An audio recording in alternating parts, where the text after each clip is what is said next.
Baik, salam sejahtera murid-murid.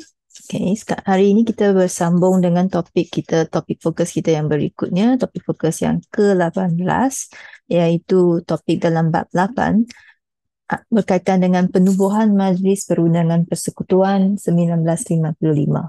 Okay. Jadi pada tahun 1955,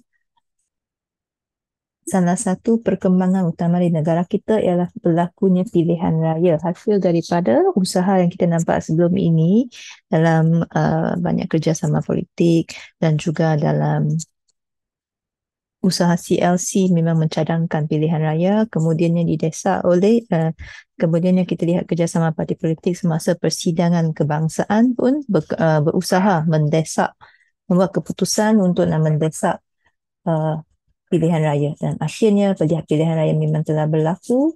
Dan apabila kita memilih wakil rakyat, di manakah akhirnya wakil rakyat ini? Bila kita pilihan raya, setahu semua murid, adalah untuk memilih pemimpin. Jadi apabila kita kita memilih pemimpin, apakah hasilnya, apakah yang kita dapat, dan di manakah orang-orang yang kita pilih ini pergi? Inilah tempat dia, ataupun pada hari ini dipanggil parlimen. Bila kita pilih pemimpin yang kita pilih, yang kita undi dalam pilihan raya, akhirnya mereka akan menjadi ahli kepada parlimen negara, iaitu sebuah badan yang penting untuk negara kita sebab mereka ada kuasa menggubal undang-undang. Segala peraturan di negara ini boleh digubal ataupun dipindah. Di sini gubal maksudnya ditulis, dibuat, dicipta, dan satu lagi ialah dipindah, maksudnya boleh ubah peraturan-peraturan negara sebelum ini juga di parlimen. Okay. Tetapi sebelum merdeka, parlimen negara kita dipanggil Majlis Perundangan Persekutuan. Jadi itulah yang kita nak belajar hari ini, tentang penubuhan Majlis Perundangan Persekutuan, yang badan yang mempunyai fungsi sama dengan parlimen, iaitu untuk menggubal undang-undang pada tahun 1955 sebelum merdeka. Jadi mari kita sama-sama kaji siapakah anggota dia dan apakah kesan daripada penubuhan Majlis Perundangan Persekutuan. Okay, anggota dalam Majlis Perundangan Persekutuan terdiri daripada 52 orang yang dipilih oleh pilihan raya. Yang inilah yang bahagian paling penting di sini, kerana sebelum ini, tak ada. Sekejap.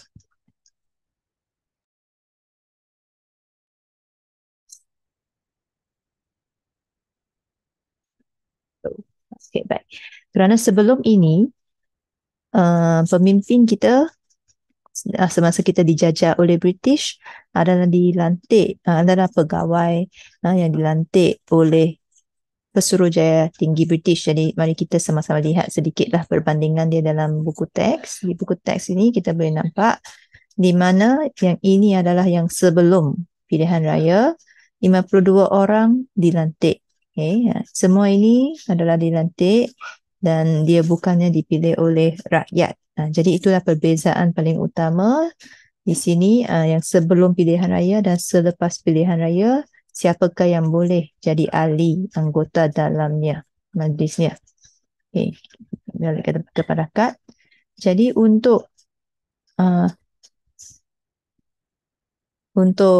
Majlis Perundangan Persekutuan 1955, 52 orang dipilih oleh pilihan raya, 35, tetapi masih ada 35 orang ahli lantikan wakil kumpulan berkepentingan. Yang ini sampai hari ini pun masih ada kumpulan ini yang dilantik. Sebabnya mengapa? Mereka adalah ahli yang mencapai kecemerlangan dalam bidang tertentu. Yang pakar-pakar lah yang diperlukan untuk memberikan pendapat tentang bidang tersebut. Jadi hari ini kumpulan ini adalah dalam Dewan Negara.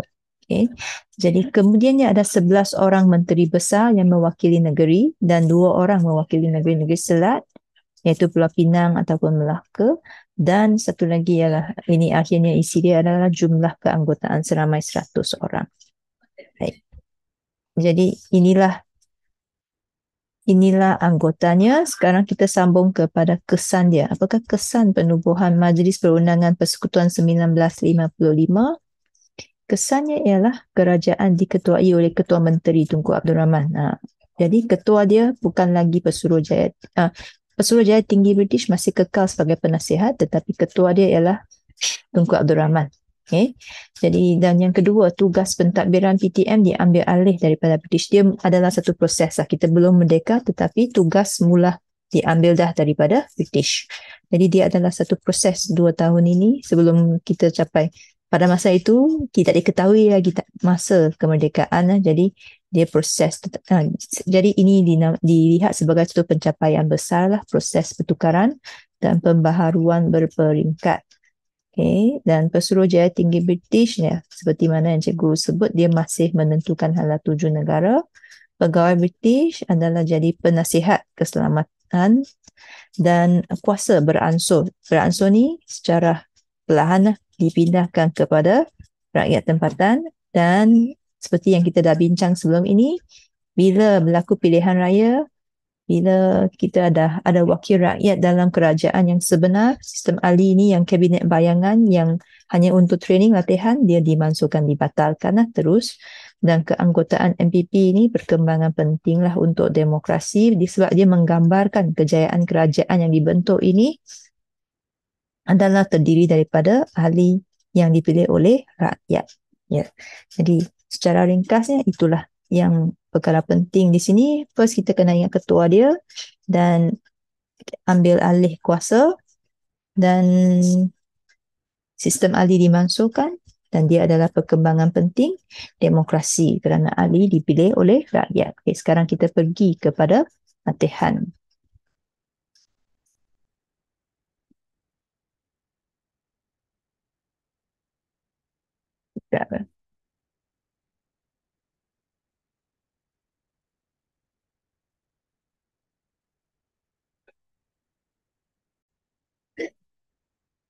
Okey, baik. Jadi kita lihat soalan yang pertama, nyatakan keanggotaan Majlis Perundangan Persekutuan. Okey, kita akan tukar yang ini dulu. Jadi keanggotaannya kita ingat adalah 100 orang tersebut. Jadi kita mulakan dengan yang dipilih dulu. Majlis Perundangan Persekutuan 1955 terdiri daripada 52 orang ahli yang dilantik, yang dipilih dalam pilihan raya. Okay. Dan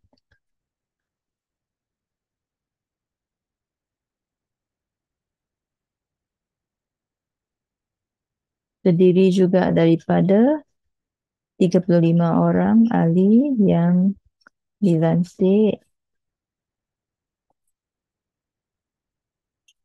untuk uh,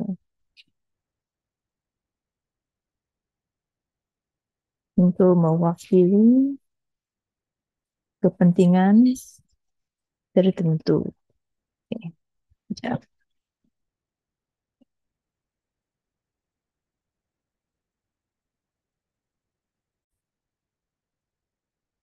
Okay. Sekiranya kita nak selamat, kita tambah lagi satu isi lah. 2 markah, kita bagi 3 isi. Selain itu, satu lagi yang kita boleh tulis ialah 11 orang menteri besar yang mewakili negeri lah. Okay. Sebab ada 11 buah negeri masa itu dan 2 orang wakil negeri-negeri selat.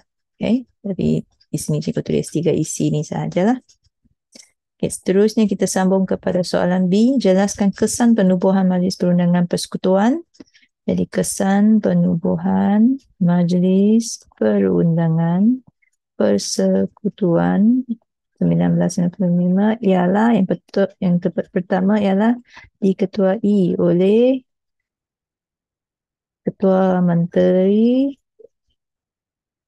Tunku Abdul Rahman dan merupakan proses mengambil alih kuasa daripada British. Tugas ataupun kuasa lah. Tugas dan kuasa daripada British. Okay, jadi kita juga boleh cerita. Namun hala tuju masih ditentukan oleh siapa?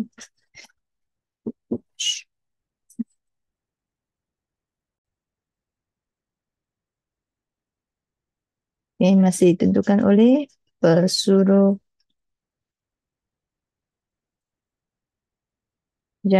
Tinggi British. Okay, jadi yang ini perkara yang berkaitan dengan peralihan kuasa dia adalah satu proses lah, okay, yang beransur. Jadi dan akhir kita boleh letak lagi dan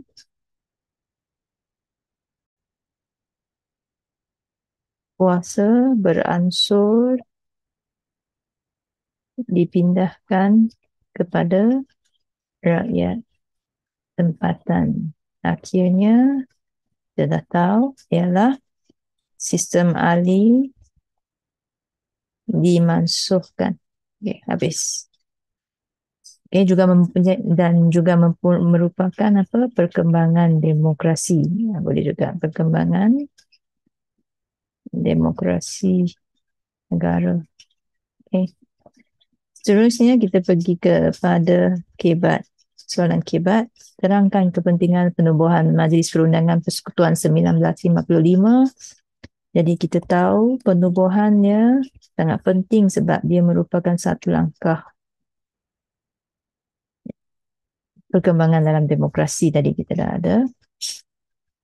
Ialah langkah penting dalam perkembangan demokrasi negara kita dan langkah ke arah membentuk kerajaan sendiri. Okay, sebab kita berjaya membentuk kerajaan sendiri dalam proses dia. Hal ini kerana rakyat dapat memilih pemimpin sendiri dan pentadbiran negara diketuai oleh siapa? Oleh rakyat tempatan. Tunku Abdul Rahman kan? Okay. Ini merupakan kesan kesimpulannya.